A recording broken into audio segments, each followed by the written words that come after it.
네, 안녕하세요. 투자케어입니다. 네, 오늘은 솔라나의 이제 새로운 소식과 전망, 그리고 차트를 봐볼 텐데요. 먼저 전체적인 시황부터 살펴보자면, 네, 미국 대선이 점점 더 다가오는 현 시점에서 이 미국 대선이 암호화폐 시장 참가자들에게 영향을 끼칠 만한 소식이 점점 더 하나씩 나오고 있습니다. 다가올 23일에 이제 또 바네크의 승인을 첫 번째로 이더리움 ETF에 대한 이제 SEC의 첫 번째 결정이 나올 텐데, 이에 관하여 업계에서 이제 흥미로운 좀 분석이 나왔습니다. 내용을 살펴보자면 현지 대통령 선거 이후 정권 교체와 함께 이제 미국 증권거래위원회 SEC 지도부가 만약에 바뀔 경우 이더리움 현물 상장지수 펀드 ETF가 승인이 한층 수월해질 것이라는 관점이 나왔는데, 블룸버그 분석가는 현지 시간으로 지난 5월 11일 외신을 통해 이제 트럼프 전 대통령이 현지 재선에 성공할 경우 이더리움 현물 상장지수 펀드 등 이제 가상화폐의 우호적인 환경이 마련될 수 있다고 말을 했는데, 에릭 발추나스 블룸버그 시장 분석가는 트럼프 전 대통령이 만약에 재선을 할 경우 미국 증권거래위원회 지도부가 모두 교체될 것이라고 이제 내다봤다고 합니다. 그는 트럼프 전 대통령이 무조건적으로 가상화폐 시장을 지지하지는 않을 것이라면서도 현물 상장지수 펀드와 관련해서 보다 유연한 입장을 택할 수 있다고 전망을 했고, 에릭 발추나스의 전망은 최근 가상화폐 시장에 대한 이제 도널드 트럼프 전 대통령의 발언 등이 영향을 미칠 것으로 보인다고 하는데, 트럼프 전 대통령은 지난 5월 9일 자신의 이제 지지자이자 2023년 출시한 이제 대체불가 토큰 NFT 이 보유자를 만나 가상화폐 기반 정치 후원금 수령 및 시장 지지 의사를 이제 공개한 바 있습니다. 트럼프는 가상화폐 산업을 지지한다면 조 바이든 이제 대통령보다 자신에게 투표하는 게 나을 것이라고 이제 전하기도 했죠. 참 신기합니다. 정치가는 역시 유연해야만 한다고 할까요? 그래야만 한다고 할까요? 분명 트럼프는 일전에 재임 시절에는 이제 코인을 스캠이다, 뭐 불법 거래 등 범죄에 사용할 수 있다는 둥 암호화폐를 이제 굉장히 부정적으로 봤던 사람이었는데, 현재는 완전히 바뀌었다고 볼 수가 있겠고, 아마 바이든의 스탠스를 의식하지 않았나 싶어요. 바이든 같은 경우에는 암호화폐 투자자들의 지지를 내팽겨치나 이제 싶을 정도의 움직임을 보이고 있는데, 최근 금융업계 이제 디지털 자산 관리에 대한 규제를 완화하는 법안에 대해 이제 이미 미 하원에서 논의를 하고 있었던 내용이 그것에 대한 이제 거부권을 행사할 예정이라고 밝혔고, 소비자 보호와 금융 시스템의 안정성을 저해할 수 있다며 이제 바이든 대통령은 암호화폐 시장의 규제 강화와 투명성 확보가 필요하다고 생각한다고 전했습니다. 미 대선이 암호화폐 시장의 이제 뜨거운 감자가 된 만큼 앞으로 어찌 될지 이제 이 둘의 입장을 자세히 지켜봐야 할 것 같습니다. 아, 그리고 영상 하단 댓글 보시면 무료 정보방 링크가 있으니까요. 차트 분석, 코인 시황, 주요 일정 체크, 향후 전망 등 실시간으로 정보력이 필요하신 분들은 들어오시면 언제든 무료로 정보 받아보실 수 있으니까요. 언제든 부담 없이 참여해 보시면 좋을 것 같습니다. 네, 다음은 솔라나의 최신 이슈를 살펴보자면, 2020년에 출시된 암호화폐 플랫폼 솔라나는 빠른 거래 속도와 낮은 거래 수수료로 두각을 나타냈었고, 이는 이제 디파이 사용자에게 특히 매력적으로 다가왔었는데, 이 암호화폐 블록체인은 최근 몇 달 동안 굉장히 기하급수적인 성장을 경험하면서 많은 투자자와 개발자를 이제 끌어모았다고 합니다.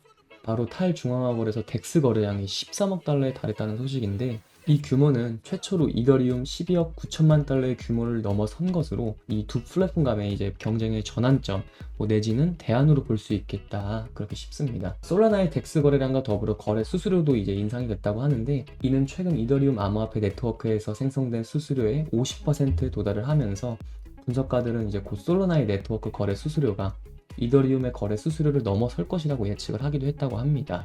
자, 다음은 솔라나의 차트를 살펴보자면, 현재 채널대에서 이제 상단 이탈을 해준 모습을 보여줬다가 이렇다 할 거래량이 안 터지니까 비트의 하락과 맞물려서 같이 떨어지는 모습을 보여주고 있는데, 그렇기 때문에 썩 좋은 모습은 아니다, 다시 채널대 안으로 들어올 가능성이 충분히 있다, 이 EMA 200선 위에 지금 이평선이 모두 위치해주고 있고, 그렇기 때문에 아직까지 하락 추세다 라고 보기에는 아직 조금 이른 감이 있습니다.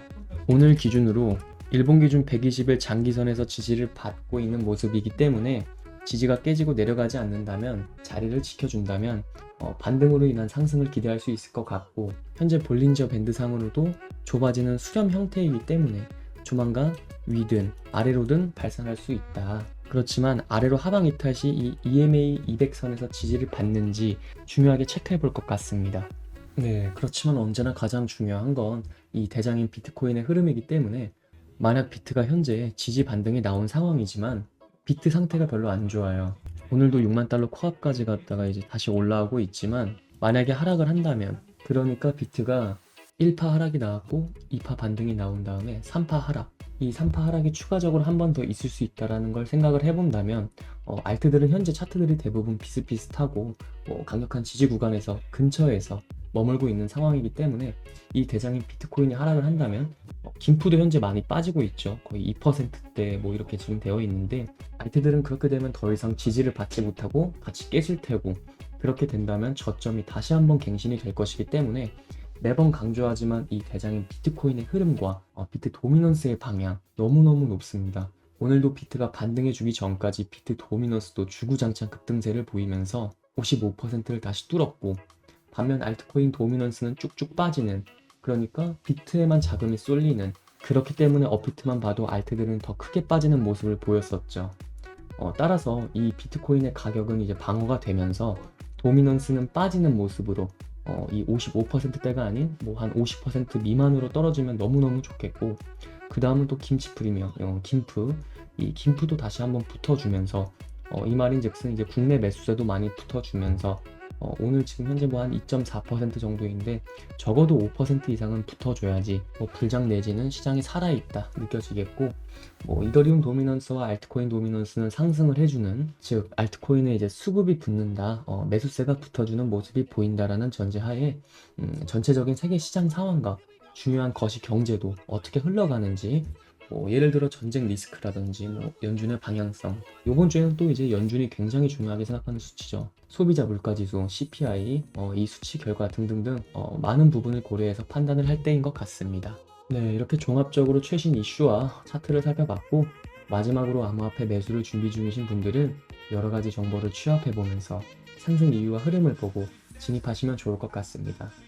하지만 대부분이 전업 투자를 하시는 게 아니다 보니 항상 이슈를 찾아보고 확인하느라 한 발 늦는다고 생각하시는 분들이 많을 것 같은데요. 그런 분들을 위해서 투자자들이 모여있는 정보 공유방을 운영 중이며 일체의 유료 정보료가 필요 없으니까요. 부담없이 참여해보시면 좋을 것 같고 또 본인의 보유 코인에 대한 상담 역시도 도와드리고 있으니까 영상 하단 고정 댓글로 문의 남겨주시면 언제든지 도움드리겠습니다. 항상 구독자분들과 같이 토론하면서 유익한 소통 채널이 되고 싶습니다. 많은 참여 부탁드립니다. 감사합니다.